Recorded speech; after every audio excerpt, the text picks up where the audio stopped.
Chapter 2, 3 and 9.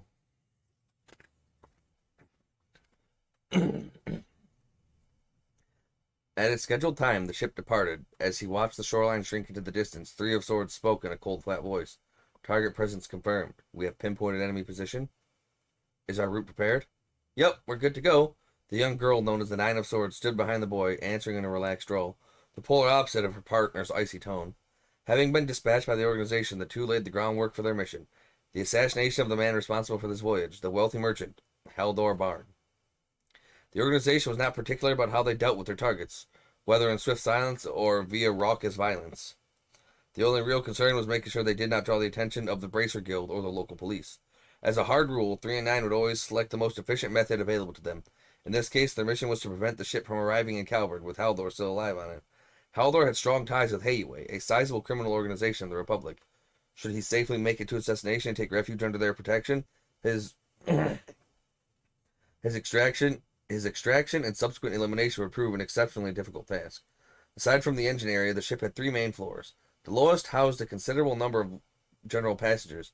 Naturally, this was where 3 and 9's room was located. The second floor contained a hall used for parties, banquets, and meals, as well as other such events. Finally, the third floor featured luxury rooms prepared specifically for noble use. At present, however, the entirety of the floor was reserved by Haldor, who was enjoying the comforts of the room on the farthest back. 3 and 9 put their equipment and tools in order and then sprang into action. Their plan was to head to the hall on the second floor, but before leaving a little gift on the first. The hall would be packed with passengers once the dinner service began. Given that the only ultra-wealthy and those of noble status were in attendance, the menu was likely to be suitably extravagant. Yet once they arrived, they found out that Haldor had not elected to appear. An act of caution, perhaps? This was expected, however, and the two took their planned positions in the central area of the room. It's time. Three's quiet murmur was immediately followed by the din of an explosion from the floor below.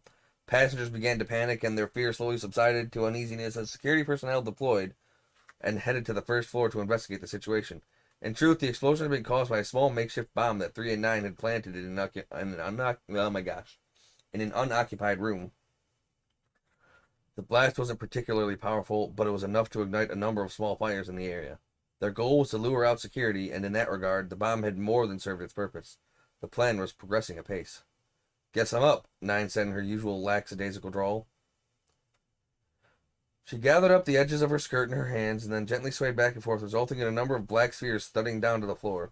A series of muffled pops reverberated throughout the hall, heralding a cloud of smoke and tear gas that quickly filled the room. What's going on? I can hardly breathe. My eyes are tearing up. The gas wasn't especially strong and would have no lasting effects on its victims. However, it was more than enough to send the already uneasy group of elites into a full-blown panic. 3 and 9 then began the next stage of their plan, their infiltration of the third floor. Currently, the bulk of security was on the first floor, meaning they would have to pass all the way through the second in order to respond to any emergencies at the top of the ship.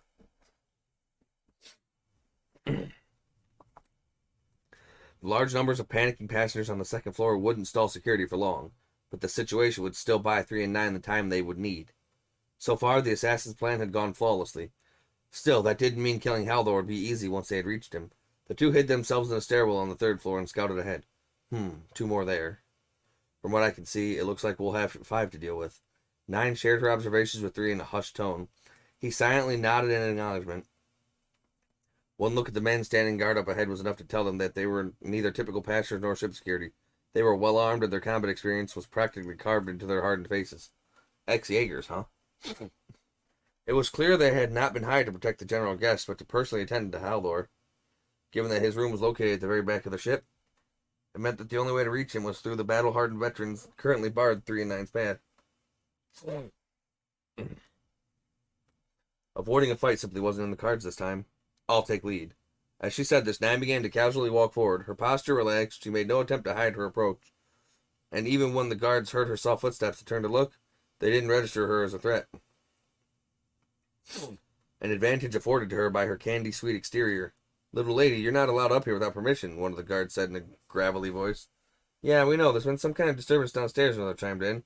But this ain't an evacuation site. Get yourself back to your room.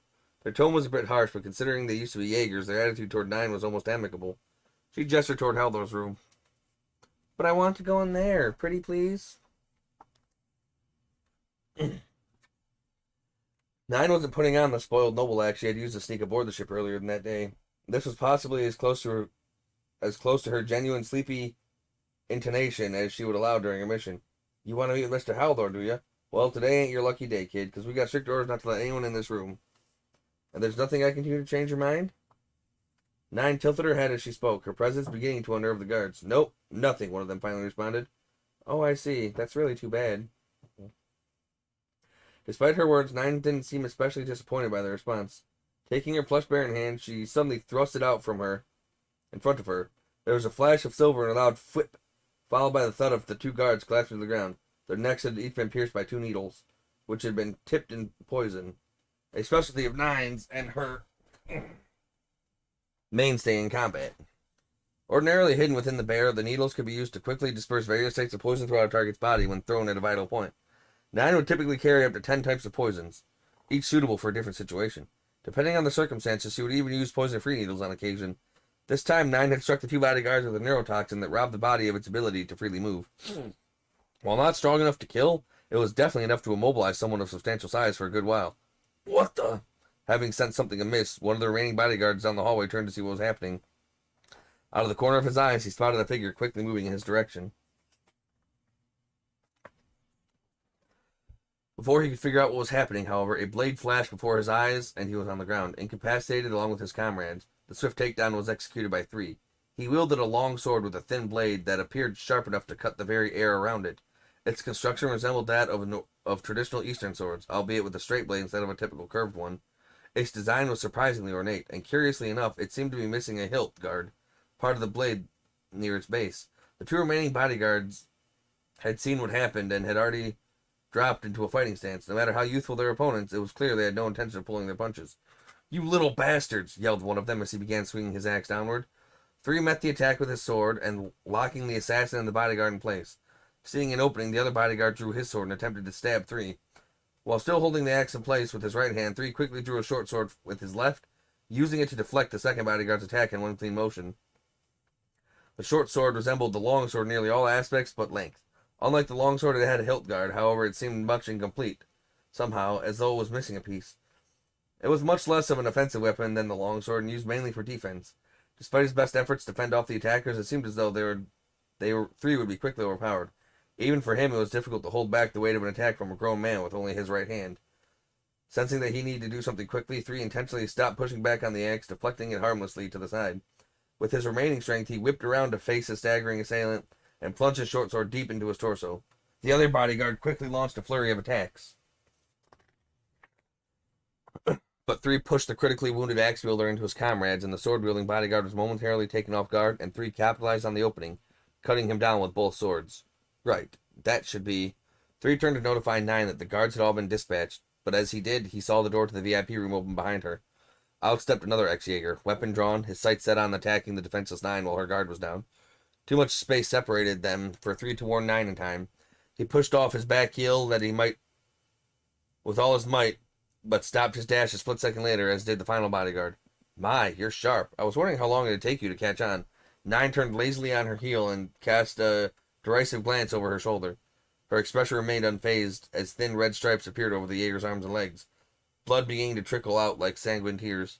Better not move. Wriggle too much and you'll be leaving more pieces than when you arrived. Her sweet appearance made her remarks all the more disconcerting and ghastly. The ex-Jaeger understood there was no empty threat. He truly couldn't afford to take another step. The cause of this painful predicament was a web of superfine steel threads surrounding him. Thanks to their special processing, the threads were roughly sharp as a drawer full of top-end kitchen knives. Nine had laid a trap outside the door, one that an unassuming person would have been hard-pressed to detect with the naked eye. Any unfortunate soul who tried to pass through that area with any degree of speed would have soon found himself in the centerpiece of a grisly, blood-splattered tableau. The threads were connected with specially designed needles Nine used. As her main weapon, such thread was notoriously difficult to use and was rarely regarded as being sufficiently powerful to use as one's only means of attack. While there were rumors of true masters who need no other implements to eliminate their target, Nine had yet to attain such level of skill with them. That said, she was still a menace in her own right, and fiendishly clever master of traps besides, as the ex-Jaeger.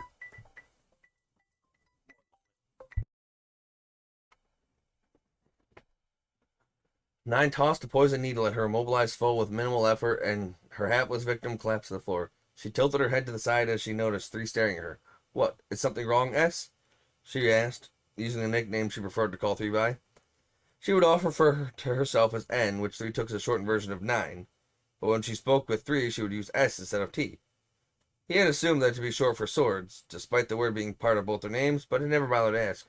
Nothing at all, 3 tersely responded as he turned to face the VIP room door.